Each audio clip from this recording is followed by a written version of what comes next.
Hi guys, it's சினிமாபுரம். நான் உங்கள் எஸ்டிஹெச். இப்போ நம்ம எதை பற்றி பேச போகிறோம் பார்த்தீங்கன்னா, ரீசெண்ட் டைமாக ஒரு 1 வீக்காக பார்த்தீங்கன்னா, ஒரு கும்பல் ஒரு நடிகரை மட்டும் டார்கெட் பண்ணி வன்மத்தை கக்கிட்டு இருக்கானுங்க. ஓகேங்களா? ஸோ அது யாருன்னு அவங்களுக்கு சொல்ல தேவையில்லை. நீங்களே பார்த்துருப்பீங்க, நிறைய வீடியோஸ் பார்த்துருப்பீங்க.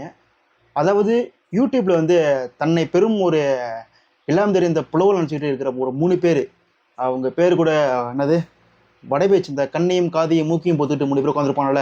ஸோ அதேமாரி இந்த வடைபேச்சுன்னு ஒரு சேனலை வச்சுட்டு பேசிட்டு இருப்பாங்கல்ல. ஸோ அவனுங்க பார்த்தீங்கன்னா ரீசெண்ட் டைமில் பார்த்தீங்கன்னா ஒரு ஹீரோ மேலே அவ்வளோ வன்மத்தை கக்கிட்டு இருக்கானுங்க. அது யாருன்னு பார்த்தீங்கன்னா, நம்ம அஜித் சார் இருக்கார்ல. ஸோ அவர் மேலே பார்த்தீங்கன்னா பர்டிகுலராக அவனுங்க சேனலில் மட்டும் இல்லைங்க, மற்ற சேனல்ஸுக்கும் போயிட்டு பேட்டி கொடுக்குறன்ற பேரில் ஃபுல் வன்மத்தை கக்கிட்டு இருக்கானுங்க. அப்படி என்ன அவனுங்க பேசுனாங்க அப்படின்னு கேட்டிங்கன்னா, அதுக்கு என்ன காரணம் அப்படின்னு கேட்டிங்கன்னா, டிசம்பர் லாஸ்ட் வீக்கில் பார்த்தீங்கன்னா நம்ம கேப்டன் விஜயகாந்த் சார் இறந்துட்டார்ல. ஸோ அந்த இறப்புக்கு பார்த்தீங்கன்னா அஜித் சாரால் வர முடியல. அவர் துபாயில் இருந்தார். ஸோ அவர் சில ஒர்க் விஷயமா ஏதாவது அர்ஜென்ட் ஒர்க் இருந்துருக்கலாம். ஸோ அதனால் அவரால் நேரில் வர முடியல. ஓகேங்களா? ஸோ அது ஒரு காரணமாக வச்சுட்டாங்க. அது மட்டும் இல்லாமல் அஜித் சார் ஒரு 2 days கழிச்சு அவர் டான்ஸ் ஆகிற மாதிரி ஒரு வீடியோ கிளிப் ரிலீஸ் ஆச்சு. ஸோ அந்த கிளிப் பார்த்து உடனே பார்த்தீங்களா, அவர் புத்தாண்டு கொண்டாடுறது ஜாலியாக இருக்காரு. ஸோ அதனால தான் அவர் வரமாட்டாரு அப்படின்ற மாதிரி ஒரு வதந்திலாம் போயிட்டு இருந்துச்சு. பட் அந்த கிளிப் எப்போ எடுத்து நமக்கு தெரியாது. ஓகேங்களா? ஸோ புத்தாண்டுக்கு முன்னாடி எடுத்ததா, இல்லை எதனா ஒரு பாட்டில் எடுத்தாங்களா, இல்லை புத்தாண்டு பாட்டு எடுத்தாங்களா அப்படின்றது நமக்கு தெரியாது இல்லை. ஸோ அந்த கிளிப்பை அப்போ யாரும் ரிலீஸ் பண்ணுறாங்க. ஸோ அதை வச்சு பார்த்தீங்களா, புத்தாண்டு கொண்டாட டைம் இருக்கு அஜித்துக்கு, கேப்டன் மறைவுக்கு வர டைமில் அப்படின்னு சொன்னாங்க. ஸோ அவர் மறைவுக்கு வராது நம்பிக்கை சின்ன வருத்தம் தான். ஓகேங்களா? ஆனால் அதை காரணமாக வச்சுக்கிட்டு பார்த்தீங்கன்னா இந்த 3 பேரும் பார்த்தீங்கன்னா ஃபுல்லாக வன்மத்தை கக்கிறது மட்டும் இல்லாமல் தவறான செய்தியை பரப்பிட்டு இருக்கானுங்க. அது என்ன செய்தின்னு கேட்டிங்கன்னா, ஃபர்ஸ்ட் ஆஃப் ஆல் விடாமுயற்சி ஷூட்டிங்கில் மகிழ் திருமணிக்கும் அஜித்துக்கும் ஒரு உரசல் ஏற்பட்டுச்சு. ஸோ அதனால் அந்த ஷூட்டிங் அவங்க கேன்சல் பண்ணிட்டாங்க. அவங்க பாதி ரிட்டன் வந்துட்டாங்க அப்படின்ற மாதிரி ஒரு வதந்தி. இதே மாதிரி தான் பார்த்தீங்கன்னா வலிமை படம் அப்போ அஜித்துக்கும் வினோத்துக்கும் உரசல் ஏற்பட்டுச்சு. ஸோ 2 பேரும் அடுத்த படம் பண்ண மாட்டாங்க, அந்த படம் கேன்சல் ஆகிடும். இவங்க 2 பேருக்குள்ளே பார்த்தீங்கன்னா வலிமையே பாதிலேயே நின்று போயிடும், அந்தளவுக்கு 2 பேரும் உரசல் இருக்குது அப்படின்ற மாதிரி அப்போ பேசியிருந்தாங்க. ஆனால் வினோத் பார்த்தீங்கன்னா வலிமையுடைய அந்த டிவி ஷோவில் சொல்கிறப்பாரு, எனக்கும் அஜித் சாருக்கும் எந்த பிரச்சனையும் கிடையாதுங்க, அவர் அவ்வளோ ஜாலியாக இருப்பார், அவ்வளோ ஒரு இணக்கமான ஹீரோ அவர் கூட நிறைய படங்கள் பண்ண எனக்கு ஆசையாக இருக்குது அப்படின்ற மாதிரி அப்போயே சொல்கிறப்பாரு. அதுக்கப்புறம் துணிவு பார்த்தீங்கன்னா எடுத்துட்டாங்க அவங்க 2 பேரும். ஓகேங்களா? துணிவு 2 பேரும் ஜாயின் பண்ணிட்டாங்க. துணிவியோட ஒரு டிவி ஃபங்க்ஷன்லேயே சொல்கிறப்பாரு, எனக்கு இன்னொரு படம் அஜித்தோட பண்ண ஆசை இருக்குன்னு சொல்கிறப்பாரு. ஸோ அந்தளவுக்கு 2 பேருக்குள்ள அந்த நட்பு இருந்திருக்குது. ஆனால் இவனுங்க வெளில அஜித்துக்கும் வினோத்துக்கும் சண்டை அப்படின்னு ஒரு அவங்க வியூஸ்க்காக அப்படி போட எழுப்பிட்டாங்க. அதே மாதிரி பார்த்தீங்கன்னா இப்போ மகிழ் திருமணிக்கும் அஜித்துக்கும் சண்டை. ஸோ அதனால் விடாமுயற்சி கேன்சல் பண்ணிட்டு வந்துட்டாங்க அப்படின்ற மாதிரி ஒரு பொருளை எழுப்பி விட்டுருக்கானுங்க. ஓகேங்களா? ஸோ அதுக்கப்புறம் இன்னொன்று சொன்னானுங்க, என்னன்னு கேட்டிங்கன்னா, அஜித் சார் அடுத்த படம் அந்த AK-63 இருக்குல்ல, நம்ம ஆதி லட்சன் எடுக்கிறார்ல. ஸோ அந்த படத்தில் தெலுங்கு ப்ரொடக்ஷன் தான் படம் தயாரிக்கிறது, மைத்ரி மூவிஸ் தான் தயாரிக்கிறாங்க. ஸோ அந்த படத்துக்கு அஜித்துக்கு 163 கோடி சம்பளம் தராங்க. ஸோ அதனால அந்த படத்துக்கு டேபிள்லேயே 50 கோடி லாஸு. ஓகேங்களா? அதாவது சொல்கிறாங்க கேட்டுங்க, 50 கோடி லாஸ்ன்றானுங்க. நம்ம கேள்வி என்ன கேட்டிங்கன்னா, 50 கோடி லாஸ் ஆகிற ஒரு படத்தை டேபிள்லேயே, ஓகேங்களா, படம் ஷூட்டிங்கே ஸ்டார்ட் பண்ணல. ஸோ டேபிள்லேயே 50 கோடி லாஸ் ஆகிற ஒரு படத்தை எந்த பைத்தியக்காரனாவது டேக் ஆஃப் பண்ணுவானா? ஸோ அதான் நம்ம கேள்வி. ஓகேங்களா? நீங்கள் அஜித்தோ ரஜினியோ விஜயோ யாரும் எழுதிட்டு போட்டோம், ஒரு ஹீரோ வச்சு படம் எடுக்கிறாங்க, ஒரு ப்ரொடக்ஷன் கம்மி படம் எடுக்குது. அதுவும் பார்த்தீங்கன்னா மைத்ரி மூவி மேக்கர்ஸ். ஸோ அவங்கள எவ்வளோ பெரிய ப்ரொடக்ஷன் டீம் உங்களுக்கு தெரியும். உங்களுக்கு ஏன்னா பேன் இண்டியாவில் படம் எடுக்கிறவங்க. ஸோ அவங்க டேபிள்லேயே ஒரு 50 கோடி லாஸ் ஆகிற படத்தை எப்படி எடுப்பாங்க? என்னடா பேசுகிறீங்க, பைத்தியக்காரனா பேசிகிட்டு இருக்கீங்க. உங்களுக்கு வன்மை இருந்துச்சுன்னா கொஞ்சமாச்சும் ரீசனபிளாக கக்குங்க. ஓகேங்களா? 163 கோடி அஜித்துக்கு கொடுக்குறதுல 50 கோடி லாஸ் ஆகிடுச்சு. ஸோ 50 கோடி லாஸ் ஆகிட்டு அந்த ப்ரொடக்ஷன் டீம் படம் எடுக்கிறாங்கன்னா எந்த பைத்தியக்காரன் நம்புவானா? என்னடா கேட்குறீங்க? அது மட்டும் இல்லைங்க, அது மட்டும் இல்லாமல் அஜித் 160 கோடி ஒர்த்தே கிடையாதான். முதல்ல 160 கோடி சம்பளன்றதே உண்மையாக பொய்யான்னு தெரியாது. அது அஜித் சாருக்கு எவ்வளோ சம்பளம்னு நமக்கு தெரியாது. அது ப்ரொடக்ஷன் டீம் ப்ரொடியூசர் கொடுக்குறது தான் சம்பளம். ஓகேங்களா? அது யாருக்கு வெளில சொல்ல போகிறாங்க? அஜித் சார் சொல்ல போகிறேன், நான் மட்டும் சொல்லிட்டு போகிறேன் ஃபோன் பண்ணி, எனக்கு மைத்ரி மூவி எனக்கு 160 சம்பளம் கொடுத்தாங்க, நீ இந்த சேனல் பேசுகிறா பிஸ்மி அப்படின்னு நான் சொல்லிட்டு வரேன். நான் சொல்லிருக்க மாட்டார்ல. ஓகேவா? அப்புறம் மைத்ரி மூவி சொல்லிருப்பாங்க, நான் ஃபோன் பண்ணி வந்துட்டேன், நான் அஜித்துக்கு இவ்வளோ சம்பளம் தரேன் பேசுவாங்க, நான் சொல்லிருப்பாங்கண்ணா. நீ ஏன் உருட்டுற? நீ ஏன் ஒரு நம்பரை நோட் பண்ணிக்கிற? நீ ஏன் ஒன்று ஊட்டிக்கிற?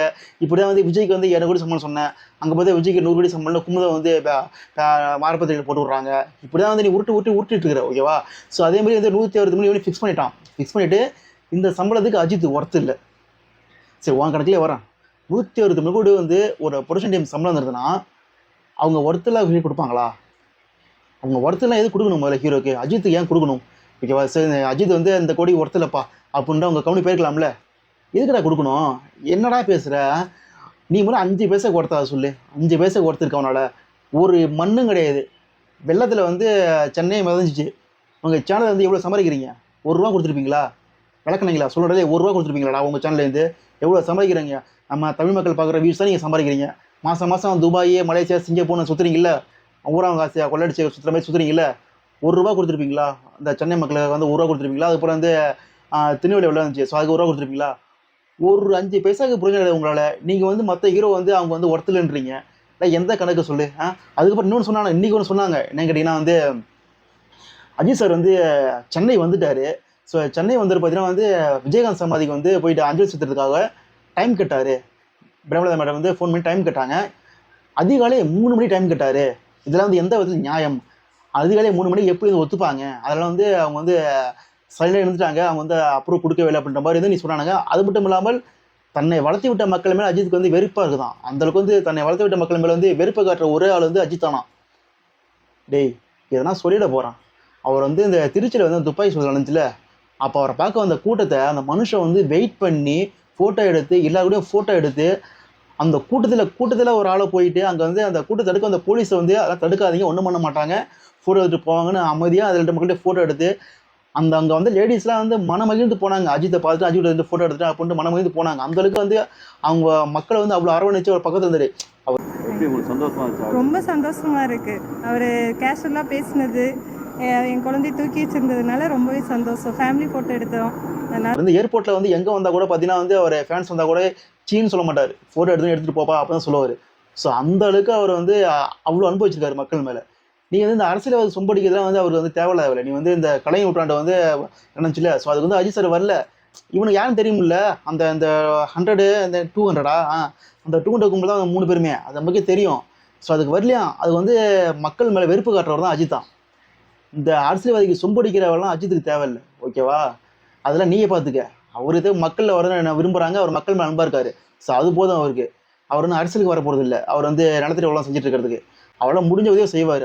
அவர் எவ்வளோ உதவி செஞ்சிருக்காரு. அது வந்து பார்த்தீங்கன்னா வந்து ராதாரவி சார் சொல்லிருப்பாரு, நான் ஃபஸ்ட்டு அஜித்னு கூப்பிட்டு இருந்தேன், அவர் அஜித் சார்னு கூப்பிட ஆரம்பிச்சிட்டேன். அவர் செஞ்ச உதவியெல்லாம் கேட்டு பார்த்து கிட்டத்தட்ட 50,000 பேருக்கு கண்ண பசங்க அஜித் உதவி பண்ணிருக்காரு அப்படின்னு ராதாரவி சார். உங்கள் அப்பனுக்கெல்லாம் அப்பன், ஓகேவா? ஸோ அவர் சொல்லிருப்பாரு.